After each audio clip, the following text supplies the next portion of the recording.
The vision you hold of love being genuine isn't due to ignorance or weakness. It's because you were trained to believe in a deliberately crafted myth.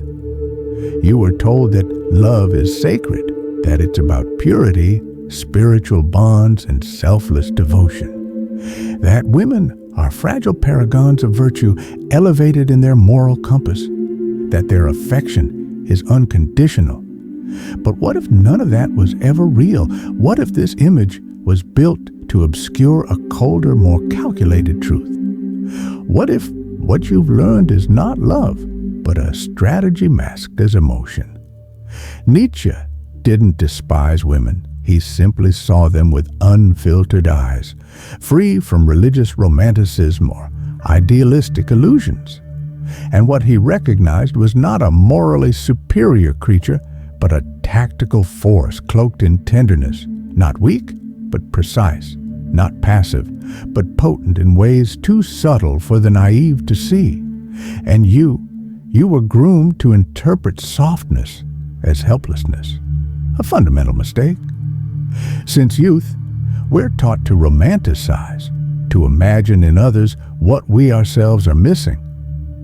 But Nietzsche cautioned us, projection is the enemy of truth. You don't love who she is, you love the idea you've invented, the reflection of your unmet needs. But she is not that illusion. She is instinct. She is adaptation. She is a strategist molded not by malice, but by necessity in a world that denied her overt power. So she learned to lead without appearing to. While you strive to connect, she evaluates your weak spots. While you envision unity, she calculates influence. Not because she's inherently manipulative, but because invisibility was her only access to strength. And in that hidden realm, power thrives best, silent, unacknowledged, unseen. You believe love is a virtue? Nietzsche would laugh. For him, romantic love wasn't a mutual waltz. It was a quiet war, an ongoing contest of wills cloaked in desire and affection, a psychological chess match where the one who sees the game wins and the one who doesn't loses everything. Does that sound bleak? It is, but it's also real. Nietzsche urges us, stop pretending. Stop hiding instinct behind morality. Love isn't divine. It's need, it's longing, it's ego-driven, and that doesn't make it vile. It makes it human, and the human is never one-sided. Nietzsche didn't reject women. He rejected the fictional portrayal of them, the muse, the redeemer, the ideal. These myths, he believed, are traps, comforting lies we tell ourselves to avoid the complex truth that women feel desire, exert power, and operate by different rules, not because they are inherently different, but because history left them no choice. Where men assert, women influence. Where men confront, women maneuver. And in this subtlety, they have perfected a type of power that doesn't need to be named to be effective. It's not recognized, but it works. It doesn't claim authority, but it shapes outcome. You still cling to the idea that love conquers all. She knows love is just a mechanism, sometimes armor, sometimes weapon, but always a means. When you profess devotion as salvation, she assesses value as transaction. Her tenderness, not absent, just purposeful. Her surrender, not void, just conditional. That's not emotional detachment. That's strategic awareness. Unsettled? Good. That's what truth does. Nietzsche didn't write to soothe your heart. He wrote to rip the blindfold off, one strand at a time. Because only when illusions fall can you begin to reconstruct from a place of truth. And the truth is this: the relationship between genders is riddled with expectations, projections, and silent negotiations. Men see women as their idealized selves. Women, in turn, see in men what they must manage, steer, or contain. Love becomes the stage for influence, for territory, for psychological positioning. Nietzsche wasn't advocating bitterness. He was calling for clarity.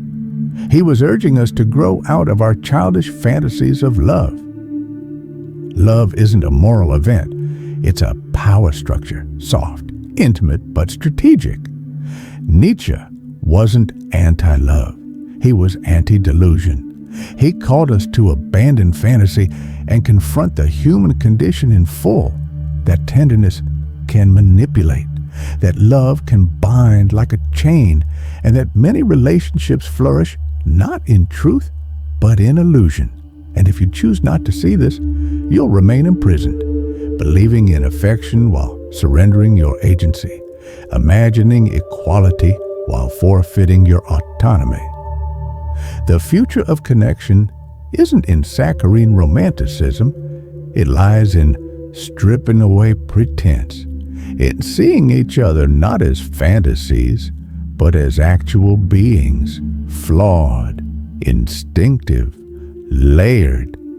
Nietzsche says, stop chasing angels. Start understanding humans, light and shadow, both. The greatest threat to love isn't hate, it's fiction. And the love you celebrate in media, memes, and fairy tales, it's soaked in sweet, intoxicating lies. Nietzsche wanted those lies burned at the root. Because as long as you think she's inherently better than you, you'll keep handing over your power. And as long as she sees you as her savior, she'll keep playing a part that suffocates her own identity. Want to love authentically? Then stop needing. Because need breeds surrender. Surrender without boundaries breeds imbalance. And imbalance is the soil where emotional slavery grows. Nietzsche didn't wish that on you. He wanted you free, to relate through choice, not desperation, to build real bonds based on awareness, not fantasy. Only then will you stop asking why you were left, manipulated, or broken. You'll ask the better question, why did I need to believe the lie? What part of me needed illusion to avoid confronting myself? That's where real revolution begins, not in changing others, but in changing your gaze. See her for what she is, autonomous, instinctual, strategic. You won't have to pedestal her or tear her down. Just understand her. And that, Nietzsche believed, is the start of genuine respect. This isn't about misogyny. It's about demystifying. And maybe, just maybe, only through that raw honesty can something real finally grow. Something not built on roles or projections, but on the fierce truth of who we are and who we might yet become. And are you willing to see clearly? Or would you rather keep loving the illusion? Now consider this. What if this entire dynamic, this covert emotional battlefield, isn't just a result of historical imbalance, but a deeper expression of what Nietzsche called the will to power? What if it's not just social, but primal? Not a script you chose, but one written in your unconscious. You think you choose, but do you? Or are you simply reacting to buried drives, unmet needs, and scripts you've absorbed without question? Here is where Nietzsche pierces deepest. There is no real freedom without self-interrogation. Are you drawn to who you're drawn to because of who they are, or because they skillfully reflect your fears back at you? Who captures your heart more, the one who gives freely, or the one who pulls away when you crave the most? Why do you equate intensity with depth? Because often you're not searching for love. You're chasing a reflection of your worth. This is where relational narcissism rears its head, where the other is not a person, but a mirror, not loved for who they are, but for how they make you feel about yourself. And in this game, both genders become symbols, not people. Nietzsche, without naming it, saw this distortion. He sensed how we weaponize affection to validate our image. Love becomes a theater of self-deception. And how can there be true equality when both come into a relationship hiding their true motives? Men crave power, leadership, validation. Women, seeing this, adapt. They mold, guide, and direct that desire, often without the man even knowing. Not due to malice, but due to centuries of conditioning to survive within limitation. And you think you're winning her. But in truth, you're playing a part in a script that began long before you were born. So let's go deeper. What if this emotional tug of war is the very cause of modern relationship misery? Not because we don't understand each other, but because deep down we don't want to. Because understanding strips away comfort. Because real love doesn't promise salvation, it requires maturity.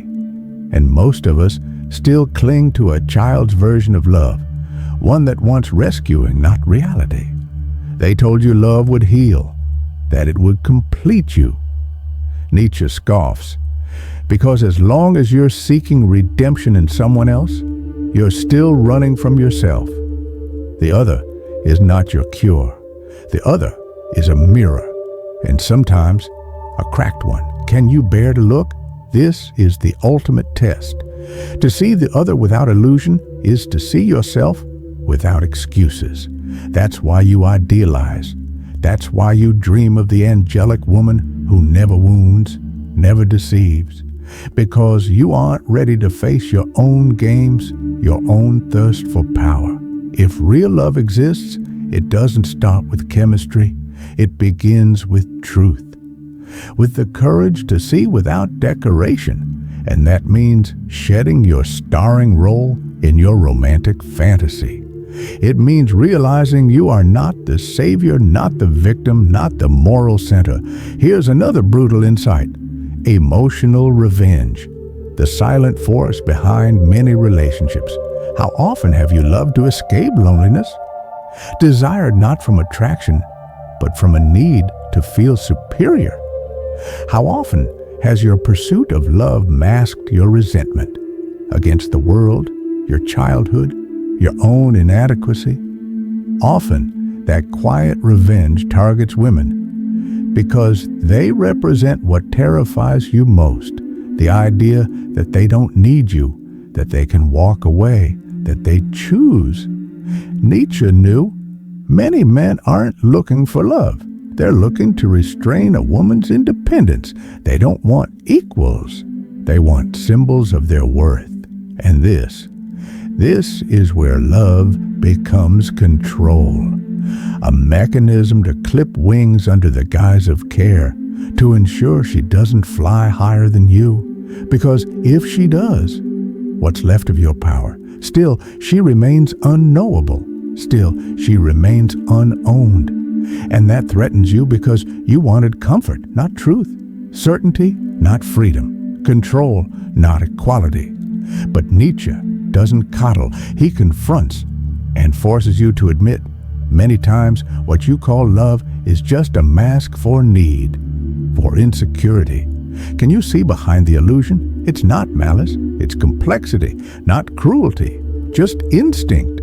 Both genders possess it. Both wield it. Sometimes with affection, sometimes with calculation, often unconsciously. And that is what makes love so profoundly human and so incredibly volatile. So the next time you feel wronged in love, ask, were you truly deceived? Or did you simply refuse to see? Did she manipulate you? Or did your need hand her the script? Did she break you? Or did you build the perfect stage for your own collapse? In the end, Nietzsche isn't telling you to reject love. He's telling you to wake up, to stop mistaking affection for surrender, to stop imagining you're completed by someone else when you haven't yet faced yourself. Love is not a cure. It's a reflection. And if the image disturbs you, it's yours to confront. So, what remains when the masks fall away? What's left when all illusions are stripped? You, not the polished version you crafted for approval, not the submissive version who begged to be needed, but the real you, standing in the ruins, unafraid to rebuild. And that is where everything real begins. When you no longer need love to feel valid, when you no longer trade your soul for security, when you can offer your freedom instead of your dependence, then finally you're ready to love without vanishing. Not out of fear, but out of freedom.